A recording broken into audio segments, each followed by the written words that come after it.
ಬೇರೆಯವರು ಜನಸಾಮಾನ್ಯರು ಅಥವಾ ಸಿದ್ದರಾಮಯ್ಯನ ಅಭಿಮಾನಿಗಳು ಅಹಿಂದ ಅಂತ ತಿಳ್ಕೊಂಡು ಸಂಘಟನೆ ಮಾಡೋದು ಅದ್ರೊಳಗೆ ಏನು ತಪ್ಪಿಲ್ಲ. ನಾವು ಅದನ್ನ ಆಕ್ಷೇಪಣೆ ಟೈಮಿಂಗ್ ಇಸ್ ವೆರಿ ಇಂಪಾರ್ಟೆಂಟ್ ಅಂತ ಅನ್ಸುತ್ತೆ ಸರ್. ಯಾಕೆಂದ್ರೆ ಯಾವ ಟೈಮಿಂಗ್ ಅಲ್ಲಿ ಯಾವ ದಾಳ ಉರುಳಿಸ್ಬೇಕು ಅನ್ನೋದು ಕೂಡ ಅದು ಒಂದು ರಾಜಕೀಯವಾಗಿ ಮಹತ್ವದ ನಡೆ ಆಗುತ್ತೆ ಸರ್. ಉದಾಹರಣೆಗೆ ಈಗ ನೋಡ್ರಿ, ದೊಡ್ಡಯ್ಯ ಆನೇಕಲ್ ಅವರು ನಮ್ಮೊಂದಿಗೆ ಈಗ ನೇರ ಸಂಪರ್ಕಕ್ಕೆ ಬಂದಿದ್ದಾರೆ. ಐ ಡೋಂಟ್ ನೋ ಅವ್ರು ಯಾವ ಪಾರ್ಟಿಯಲ್ಲಿ ಇದ್ದಾರೆ ಅಂತ ನನ್ ಕನ್ಫ್ಯೂಷನ್ ಈಗ. ಸೊ ಅವ್ರನ್ನ ಅಹಿಂದ ನಾಯಕರು ಅಂತಾನೆ ನಾವು ಅವ್ರನ್ನ ಈಗ ಪರಿಚಯ ಮಾಡಿಸ್ತೀವಿ ಸರ್. ಸ್ವಾಗತ. ಎಸ್, ಕಂಟಿನ್ಯೂ ಮಾಡಿ. ನಮಸ್ತೆ ಮೇಡಮ್. ಅಹಿಂದ ಅನ್ನೋದು ಪ್ರಸ್ತುತ ನಾನು ಯಾವುದೇ ರಾಜಕೀಯ ಪಕ್ಷದಲ್ಲಿ ಇಲ್ಲ ಮೇಡಮ್. ನಾನೊಬ್ಬ ಸ್ವತಂತ್ರವಾಗಿರ್ತಕ್ಕಂಥ ವ್ಯಕ್ತಿ. ಸ್ವತಂತ್ರ ವ್ಯಕ್ತಿ. ಏನಂದ್ರೆ ಅಹಿಂದ ಅನ್ನೋದು ಮಾನ್ಯ ಸಿದ್ದರಾಮಯ್ಯನವರು ಕಾಂಗ್ರೆಸ್ಗೆ ಬಂದ ಮೇಲೆ ಅತಿ ಹೆಚ್ಚಾಗಿ ಪ್ರಚಲಿತಕ್ಕೆ ಬಂದು ಸಂಘಟನೆ ಆಗಿ ಕಾಂಗ್ರೆಸ್ಗೆ ಪೂರಕವಾಗಿ ಸಂಘಟನೆ ಸಹಾಯ ಮಾಡಿದೆ, ಕೆಲಸ ಮಾಡಿದೆ. ಅದೊಂದು ಚಳುವಳಿ ರೂಪದಲ್ಲಿ ಕೆಲಸ ಮಾಡಿದೆ. ಅದು ನಿರಂತರವಾಗಿ ಸಿದ್ದರಾಮಯ್ಯನವರು ಆದ ನಂತರವೂ ಕೂಡ ಅದು ಇರಬೇಕು. ಮುಂದೆ ಕೂಡ ಯಾರು ಅವಕಾಶ ವಂಚಿತರಿದ್ದಾರೆ ಅವರಿಗೆ ರಾಜಕೀಯ ಪ್ರಾತಿನಿಧ್ಯ ಬರಬೇಕು ಅಂದ್ರೆ ಸಂಘಟಿತರಾಗಬೇಕು. ಇದು ಅಂಬೇಡ್ಕರ್ ಅವರ ತತ್ವ, ಸಂಘಟಿತರಾಗಬೇಕು.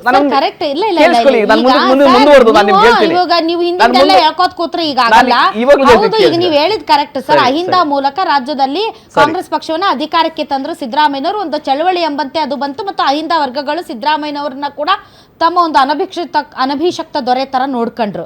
ಬಟ್ ಈಗ ಅಹಿಂದ ಸಂಘಟನೆಗಳು ರೊಚ್ಚಿಗೆ ಹೇಳೋದಕ್ಕೆ ಕಾರಣ ಏನು? ವೆದರ್ ನಿಮ್ಗೆ ಆಲ್ರೆಡಿ ಒಬ್ಬ ಅಹಿಂದ ಲೀಡರ್ ಇರುವಾಗ ಅಹಿಂದ ಸಂಘಟನೆಗಳು ಯಾಕೆ ರೊಚ್ಚಿಗೆ ಎದ್ದಿದ್ದಾವೆ ಕಾಂಗ್ರೆಸ್ ಪಾರ್ಟಿ ಮೇಲೆ? ಈಗ ಅವರವರ ವೈಯಕ್ತಿಕ ಅಭಿಪ್ರಾಯಗಳು ಇರ್ತವೆ. ಏನ್ ವೈಯಕ್ತಿಕ? ಅವ್ರು ಹೇಳ್ತಿರೋದು ಅವ್ರು ಯಾರಿಗೆ ಸಂಘಟನೆ ನೀವು ಹೇಳಿದ್ರಲ್ಲ ನೀವು ಅಹಿಂದ ಸಂಘಟನೆ ಅಂತ, ಅದು ಅವರ ವೈಯಕ್ತಿಕ ಅಭಿಪ್ರಾಯ. ಪಕ್ಷ ಆಗ್ಲಿ ಸರ್ಕಾರ ಆಗ್ಲಿ ಇಲ್ಲ ಕೇಳ್ರಿ, ಅದಕ್ಕೆ ಬಾಧ್ಯ ಇರಲ್ಲ. ನಾವ್ ಹೇಳ್ತೀವಿ ಕೇಳಿ ನಿಮ್ಗೆ, ಅದಕ್ಕೆ ನಾನು ನಿಮ್ಗೆ ಹೇಳ್ತಾ ಇದ್ದೆ. ಪಕ್ಷ ಆಗ್ಲಿ ಸರ್ಕಾರ ಆಗ್ಲಿ ಅವರ ಅಭಿಪ್ರಾಯಗಳಿಗೆ ಕೇಳಿಸ್ಕೋಬೋದೇ ಹೊರತು ಅದಕ್ಕೆ ನಾವು ರಿಯಾಕ್ಟ್ ಮಾಡಕ್ಕಾಗಲ್ಲ. ಯಾಕೆ ಬರ್ತಾ ಇದೆ ಅಂದ್ರೆ ಸರ್, ಇದಕ್ಕೆ ದೊಡ್ಡ ಆನೇಕಲ್ ಉತ್ತರ ಕೊಡ್ತಾರೆ ಅನ್ಸುತ್ತೆ. ಯಾಕೆ ಅಂತಂದ್ರೆ ಸರ್, ಕಳೆದ ಬಾರಿ ಈಶ್ವರಪ್ಪನವರು ಇದೇ ರೀತಿ ಸಂಗೊಳ್ಳಿ ರಾಯಣ್ಣ ಬ್ರಿಗೇಡ್ ಅಂತ ಮಾಡಿದ್ರು. ತಮ್ಗೆ ನೆನಪಿದ್ಯಾ? ಸಂಗೊಳ್ಳಿ ರಾಯಣ್ಣ ಬ್ರಿಗೇಡ್ ಅದು ಕೂಡ ಒಂದು ಸ್ವತಂತ್ರ ಸಂಘಟನೆ. ಅದಕ್ಕೂ ರಾಜಕೀಯವಾದಂಥ ಯಾವ ಲೇಪನೂ ಇರಲಿಲ್ಲ. ಬಟ್ ಆ ಸಂಗೊಳ್ಳಿ ರಾಯಣ್ಣ ಬ್ರಿಗೇಡ್ ಮೂಲಕ ಈಶ್ವರಪ್ಪನವರು ಯಾವ ರೀತಿಯಾದಂಥ ರಾಜಕೀಯ ನಡೆಗಳನ್ನು ಪ್ರದರ್ಶನ ಮಾಡಿದ್ರು, ಕೊನೆಗೆ ಅದು ಏನಾಗೋಯ್ತು, ಅದು ಇದೆಯಾ ಇಲ್ವಾ? ಅಂದ್ರೆ ಸಂಘಟನೆಗಳು ಒಂದು ಸ್ವತಂತ್ರವಾಗಿ ಕಾರ್ಯನಿರ್ವಹಿಸೋದು ಬೇರೆ. ಯಾವುದೋ ಒಬ್ಬ ನಾಯಕನ ಒಂದು ನೆರಳಿನ ಆಶ್ರಯದ ಅಡಿ ಆ ನಾಯಕನಿಗೆ ಸಹಾಯ ಮಾಡುವ ನಿಟ್ಟಿನಲ್ಲಿ ಸಂಘಟಿತರಾಗಿ ಅದಕ್ಕೆ ಒಂದು ಅಹಿಂದ ಅನ್ನೋ ಹೆಸರು ಕೊಡೋದಿದೆಯಲ್ಲ ಸರ್. ನಾನು ಯಾವ ಸಂಘಟನೆ ಬಗ್ಗೆನೂ ಮಾತಾಡ್ತಾ ಇಲ್ಲ ಈಗ. ಬಟ್ ಕಾಲಕ್ಕೆ ತಕ್ಕಂತೆ ಈ ಅಹಿಂದ ಅನ್ನೋದು ಒಂದು ಒಂದು ಒಂದು ಒಂದು ರೀತಿಯ ದಾಳ ಆಗೋಗಿದೆ ಸರ್. ದಾಳ ಏನಾಗಿಲ್ಲ, ಅದನ್ನ ಹೇಳ್ತೀನಿ ಕೇಳಿ. ಈಗ ನಾನು ಸ್ಪಷ್ಟವಾಗಿ ಹೇಳಿದೆ, ಮೊನ್ನೆ ಸಿದ್ದರಾಮಯ್ಯನವರು ಬಂದಾಗಿನಿಂದ ಕಾಂಗ್ರೆಸ್ ಪಕ್ಷದಲ್ಲಿ ಅಹಿಂದ ಸಂಘಟನೆ ಜಾಸ್ತಿ ಆಗಿದೆ. ನಮಗೆ ಬೆಂಬಲವನ್ನು ಕೊಟ್ಟಿದ್ದಾರೆ. ಚುನಾವಣೆಯನ್ನು ಗೆದ್ದಿದ್ದೀವಿ. ಸಿದ್ದರಾಮಯ್ಯನವರು ಮುಖ್ಯಮಂತ್ರಿ ಆಗಿದ್ದಾರೆ. 2013 ಆಗಿದ್ದು. ಅದು ನಾನು ನಿಮ್ಗೆ ಅದನ್ನ ಹೇಳಕ್ ಹೊರಟೆ.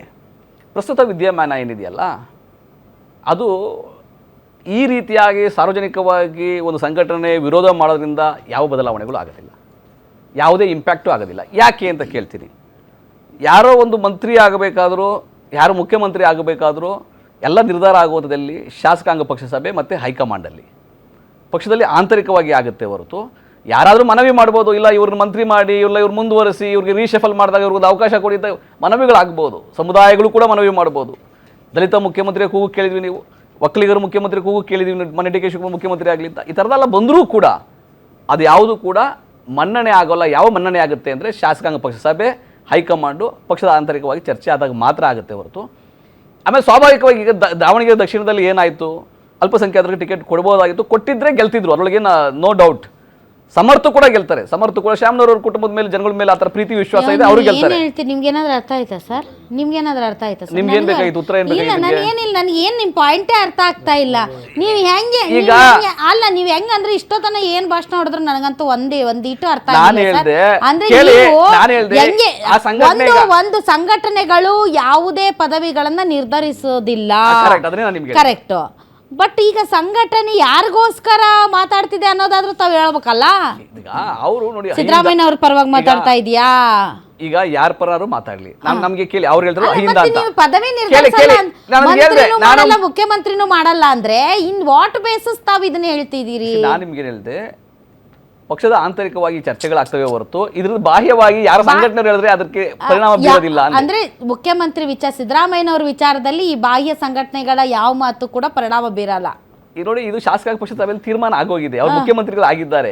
ಮುಖ್ಯಮಂತ್ರಿಗಳು ಸಿದ್ದರಾಮಯ್ಯ ಅವರು ಸ್ವತಃ ಹೇಳಿದ್ದಾರೆ, ಏನಾದ್ರು ಬದಲಾವಣೆ ಇದ್ರೆ ರಾಹುಲ್ ಗಾಂಧಿ ಮಾತ್ರ, ಹೈಕಮಾಂಡ್ ಮಾತ್ರ ಹೇಳ್ಬೇಕು, ಖರ್ಗೆ ಅವ್ರು ಮಾತ್ರ ಹೇಳ್ಬೇಕು ಅಂತ ಹೇಳಿದ್ದಾರೆ.